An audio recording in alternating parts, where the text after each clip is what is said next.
동기라고 하는 것은 사전을 보니까 행동을 일으키게 하는 내적인 직접 요인을 일컫는 말, 이렇게 되어 있습니다. 우리는 어떠한 행동을 하게 될 때 그 행동을 하게 되는 반드시 어떠한 동기가 있습니다.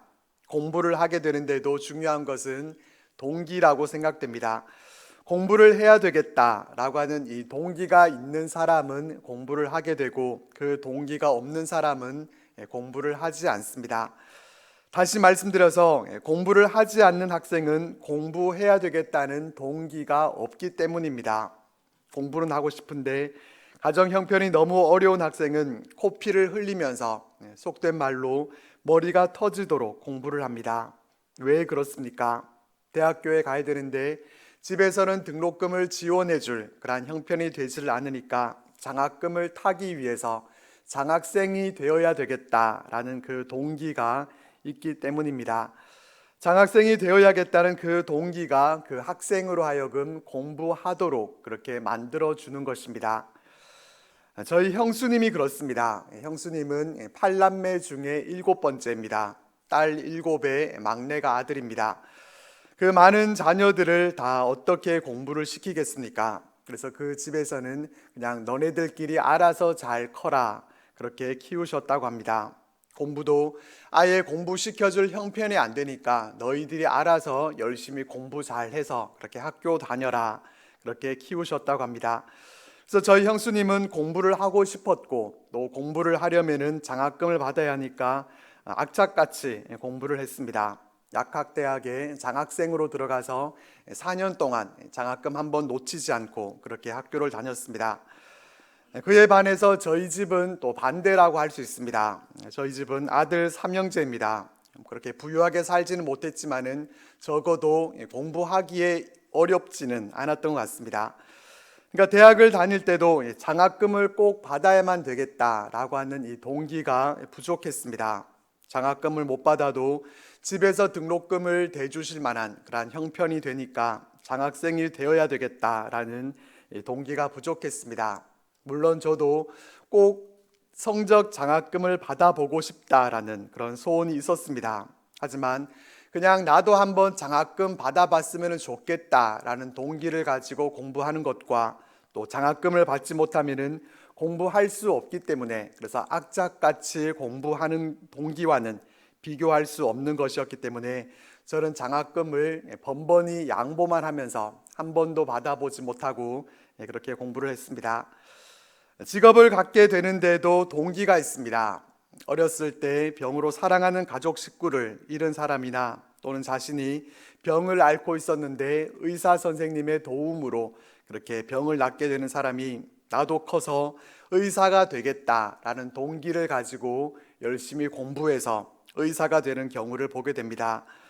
또 부자가 된 사람들을 분석해 보니까 그들의 어린 시절이 하나같이 다 가난했다는 것입니다. 너무 가난해서 가난이 싫어서 가난으로부터 탈출해야 되겠다라는 그 동기로 인해서 부자가 된 사람들이 많다는 것이죠. 이렇게 우리는 공부하는 데 있어서나 또 직업을 선택하는 데 있어서나 또 우리가 신앙생활을 하고 기도를 하고 헌금을 드리는 모든 일들에도 다 동기가 있음을 발견하게 됩니다. 그 가운데서 이 시간에 함께 집중해 보려고 하는 것은 한 사람의 인생을 바꾸어 놓은 동기입니다. 변화된 한 사람을 통해서 그 사람을 변화시킨 동기가 무엇이었는가 하는 것을 우리가 함께 생각해 보려고 합니다. 본문 말씀 1절을 보면은 예수께서 여리고로 들어가 지나가시더라, 이렇게 말씀합니다. 여기서 지나가시더라 라는 말의 보다 정확한 의미는 통하여 지나가셨다라는 그러한 뜻입니다. 이것이 말해주는 것은 주님은 여리고에 머물러 계실 계획이 전혀 없으셨다라는 것입니다. 여리고에 어떠한 분명한 목적을 갖고 계셨다고 하면은 여리고로 들어가셨다라고 하는 이러한 표현으로 기록이 되었을 텐데, 주님은 그저 다른 곳을 향해 가시다가 그 중에 이 여리고를 지나서 가시게 됐습니다. 이 여리고에는 삭개오라 이름하는 자가 있었는데 세리장이었고 또한 부자였다라고 기록되어 있습니다. 삭개오는 유대인이었습니다. 당시 로마의 식민 통치를 받고 있던 유대인들은 이 삭개오와 같은 세리들을 나라를 팔아먹고 또 민족을 배반한 그런 반역자라고 생각하면서 멸시했습니다. 특별히 삭개오는 세리장이었고 또 부자라고 소개해주고 있습니다. 세리장이라는 직책은 다른 세리들을 관리하거나 또 그들이 거둬들인 세금을 로마 정부에 직접 상납하는 그러한 역할을 담당했습니다. 그 당시 여리고는 가이사랴와 또 가버나움과 더불어서 3대 상업 중심지였습니다. 온갖 종류의 향료와 또 집산지로 알려졌던 이 여리고는 유대인들뿐만 아니라 또 각처에서 모여든 많은 이방인들의 상거래로 항상 붐벼나는 그러한 도시였습니다. 그래서 세금 업무가 발달할 수밖에 없었고 또 이런 곳에서 이 세리장이라고 하는 직책을 맡고 있었던 삭개오는 많은 재산을 소유할 수 있었습니다. 삭개오는 이렇게 세리장이고 부자였는데 또 한 가지 우리가 유념할 것은 그의 이름의 뜻입니다. 삭개오는 히브리어로 순전하다 또 정의롭다라는 의미를 갖고 있습니다. 그러니까 우리나라로 치면은 정순수, 김정직이라는 이런 이름을 갖고 있는데 그 사람은 사기꾼이고 또 남의 것을 뺏어다가 자기 배를 불리고 사는 그러한 부패한 부자라고 한다면은 사람들이 뭐라고 하겠습니까? 이름과는 반대되는 삶을 살아가고 있는 그 사람에게 더욱 많은 욕을 하게 될 것입니다. 삭개오가 바로 그랬습니다. 세리장으로서 그는 다른 사람들의 돈으로 치부해서 살아가는데 이름은 순전하고 정의롭다라는 그런 이름을 갖고 있어서 이것을 아는 유대인들은 더욱 그를 욕하면서 인간으로 대해 주지도 않았을 것입니다. 그런 그였지만은 3절 말씀을 보면은 그가 예수께서 어떠한 사람인가 보고자 하는 마음이 있었다라고 말씀해 줍니다. 삭개오에게 이런 마음이 있었던 것은 앞에 있는 소경과 같이 예수님에 관한 소문을 익히 들고 알고 있었다라는 것을 알려줍니다. 그리고 그도 또한 그 병자들과 같이 주님을 만나기 원하는 그런 마음이 그에게 있었다는 것은 무엇을 말해주겠습니까? 삭개오는 자신 또한 이 다른 병자들과 같이 주님의 만지심과 치유하심이 필요한 자로 그렇게 여겼다는 것입니다. 사람들은 내가 세리장이고 또 부자인 줄로 알고 있고 아무런 문제가 없는 사람으로 이렇게 생각하고 있을지 모르지만은 나는 다른 병자들처럼 내 삶을 고치고 싶다고 하는 그런 마음이 이 삭개오에게 있었습니다. 여기서 보고자 하되라고 하는 이 말은 삭개오가 계속적으로 예수님을 보기 위해서 애썼다라는 의미입니다. 여리고에 오셨다고 하니까 그날 단 한 번 보고 싶은 마음이 있었다는 것이 아니라 이전부터 주님의 소식을 그가 알고 있었고 알고 있던 그때로부터 계속해서 주님을 만나기 원해서 그렇게 애쓰는 삶의 모습이 그에게 있었다는 뜻입니다. 그리고 주님을 만나고 싶어 하는 것이 단순히 예수님의 얼굴이 어떻게 생겼는가 그것이 궁금해서 보고 싶어 하는 그런 단순한 호기심이 아니었음을 말씀해 줍니다. 그에게는 주님을 간절히 만나고 싶어 하는 그러한 열망이 있었습니다. 그런데 삭개오에게는 이러한 열망을 가로막는 두 가지의 장애물이 있었습니다. 하나는 그의 작은 키였고 또 하나는 많은 사람들이었습니다. 주님이 가시는 곳에는 허다하게 많은 무리들이 따랐습니다. 마가복음 2장에서도 우리가 보게 되는 것처럼 사람들이 너무 많아서 도저히 집 안으로 들어갈 수 없어서 집 천장을 뜯어내야만 겨우 예수님께로 갈 수 있었던 것처럼 여리고도 예외가 아니어서 수많은 사람들로부터 예수님은 둘러싸여서 예수님 가까이로 가는 것이 결코 쉽지 않은 일이었습니다. 키라도 크면은 좋을 텐데 키가 작기 때문에 또 예수님을 보기가 더욱 어려웠습니다. 이러한 장애물이 있는 상황 속에서 주님이 이 여리고를 지나가시게 됩니다. 이때 삭개오가 취한 행동이 4절 말씀에 나옵니다.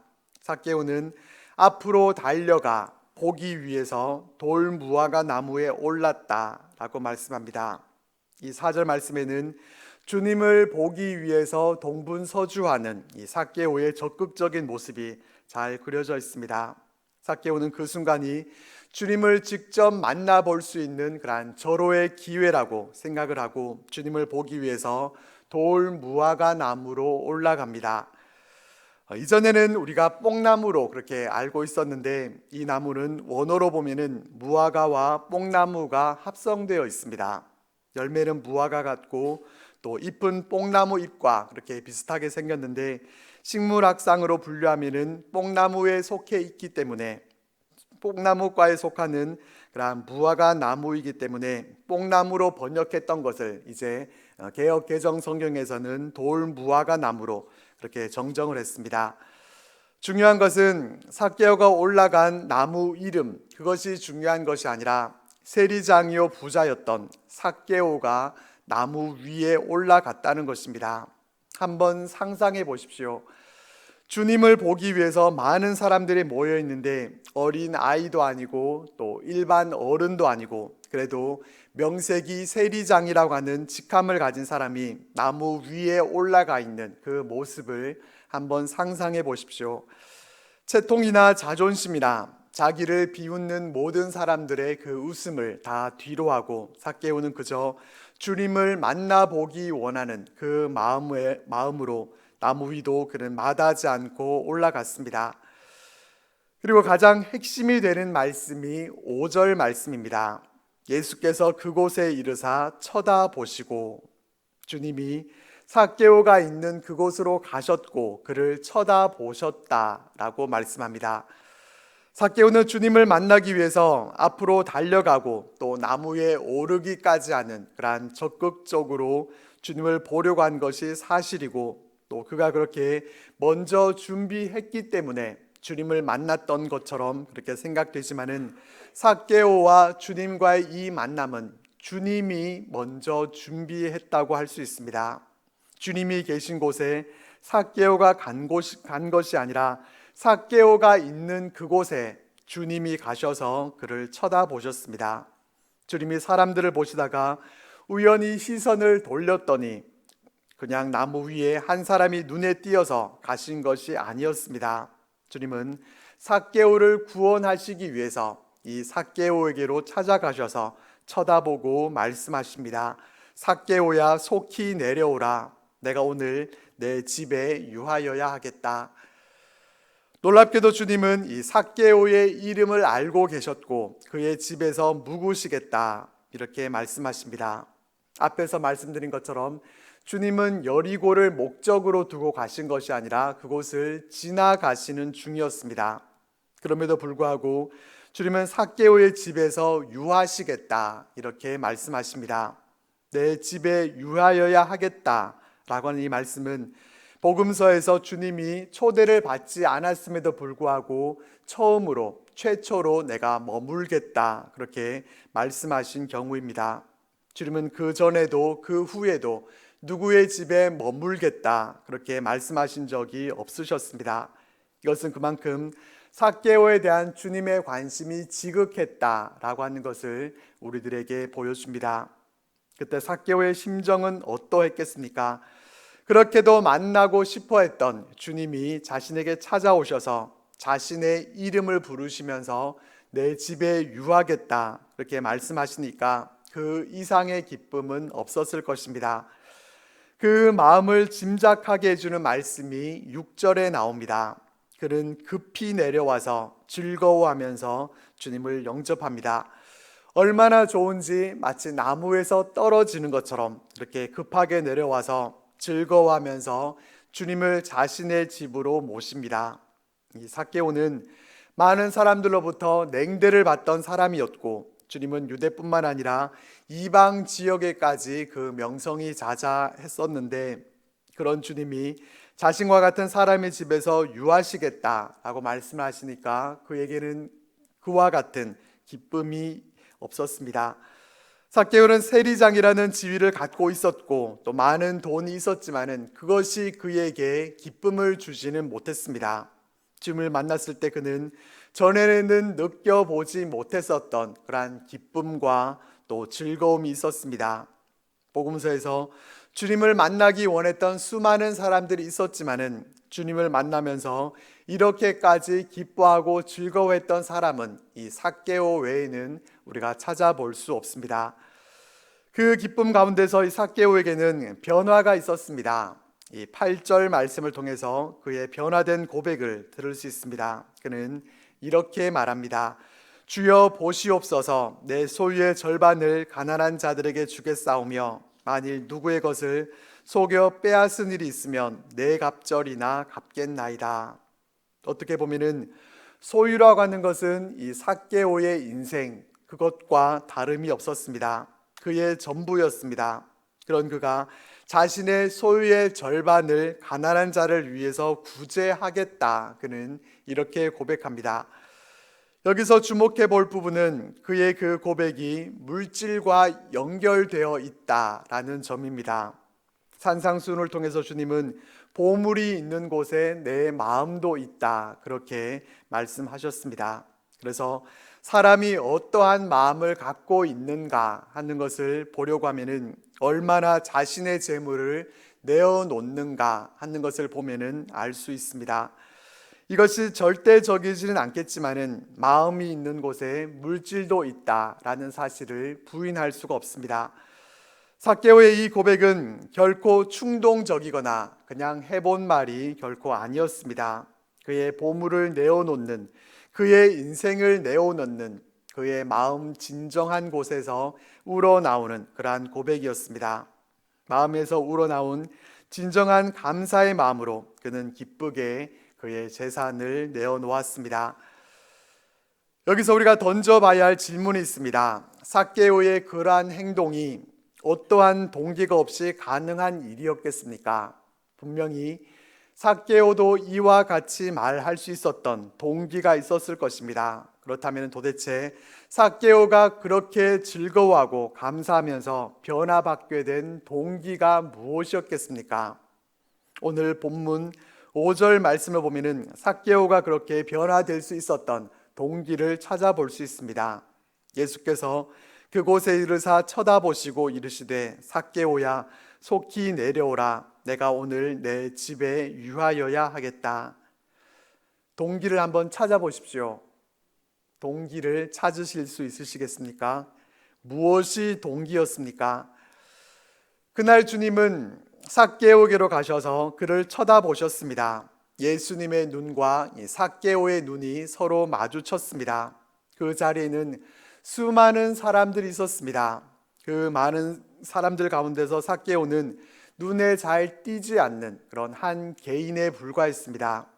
경품 추첨을 할 때 응모자가 많게 되면 그만큼 당첨될 확률이 낮아지게 되는 것처럼 여리고에는 수많은 사람들이 있었고 그 수많은 사람들 가운데서 주님과 삭개오의 눈이 서로 마주치게 될 확률은 어쩌면은 거의 불가능한 일일 수도 있었습니다. 그런데 그날은 오직 삭개오의 날이었습니다. 주님의 명성을 익히 듣고 간절히 만나기 원했던 예수님을 따르던 수많은 무리들, 많은 병자들이 있었습니다. 하지만 주님은 그 많은 사람들 가운데서 오직 이 한 사람 삭개오에게 관심이 있으셨습니다. 주님이 친히 눈을 들어 이 삭개오의 눈과 마주쳤을 때 그는 그 마음에 큰 감동을 받았습니다. 그 강렬한 예수님의 눈빛이 삭개오의 마음을 열었습니다. 예수님은 삭개오를 아셨습니다. 그에게 주님이 절대적으로 필요한 것을, 주님 없이 그의 인생은 껍데기라는 것을 아셨습니다. 주님은 그의 영혼을 불쌍히 여기셨습니다. 사람들로부터 버림받고 또 자신에게서 인정받지 못하는 그러한 철저한 죄인을 부르셨습니다. 피할 수 없는 예수님과의 인격적인 만남이 그곳에서 이루어지게 됩니다. 한 소경을 마을 밖으로 조용히 데리고 나가셔서 1대1로 고쳐주셨던 것처럼 주님은 뽕나무 아래에서, 돌무화과 나무 아래에서 이 삭개오를 1대1로 만나주셨습니다. 주님을 만난 기쁨, 오직 그것이 삭개오가 변화된 유일한 동기였습니다. 주님을 따랐던 많은 무리들도 각기 그 동기들이 달랐습니다. 어떤 이는 육체의 질병으로 인해서 주님을 의사처럼 생각하면서 자신을 고쳐주시기 위해서, 고침받기 위해 그 동기로 주님을 따랐습니다. 어떤 이는 주님을 따라가면은 오병이어의 기적과 같이 먹을 것으로 배부를 것을 기대하면서 얻어먹기 위한 동기로 주님을 따랐습니다. 어떤 이는 주님이 이스라엘을 구원하시고 로마로부터 구원해 내셔서 왕이 되실 때 그 영광을 그 곁에서 누리기 위해서 주님을 따랐습니다. 어떤 이는 주님을 믿어서가 아니라 주님이 하시는 일에 꼬투리를 잡아서 고소하기 위해서 따르는 자들도 있었습니다. 저마다 동기들은 다 달랐습니다. 그러면 우리는 무슨 동기로 주님을 따르고 있습니까? 복받기 위해서입니까? 치유받기 위해서입니까? 아니면 예수님이 좋아서 예수님을 닮아가기 위해서입니까? 감사에 있어서는 어떻습니까? 삭개오는 주님을 만난 그 하나의 사실에 감사해서 그 삶이 변화되었습니다. 우리는 어떤 일에 감사하고 있고 우리가 감사하고 있는 그 동기는 무엇입니까? 우리가 감사하는 동기 또한 오직 주님이 우리의 주님 되심으로 인해서 이것만으로도 충분한 감사의 동기가 됩니다. 우리가 감사할 수 있는 충분한 조건이 됩니다. 우리가 처한 환경이 감사의 동기가 되고 우리에게 주어진 조건들이 우리의 감사의 동기가 될 수는 없습니다. 생각해 보면은 우리의 환경과 조건이 예전과 비교해서 특별히 나아진 것은 별로 없는 것 같습니다. 여전히 어려운 환경들은 우리 삶 가운데 존재하고 있습니다. 올해 갑자기 감사할 수밖에 없는 그러한 좋은 환경과 또 좋은 조건들이 우리에게 주어졌는가 하면은 그렇지 않은 것이 사실입니다. 올 한 해를 살아오면서 땀을 흘리고 또 이리저리 뛰면서 열심히 노력하고 또 수고해 봤지만 별로 나아진 것은 없습니다. 환경은 그대로입니다. 오히려 우리에게 주어진 환경과 그 조건들이 이전보다도 더 나빠졌을 수도 있습니다. 이것이 현실이요 또 우리의 환경입니다.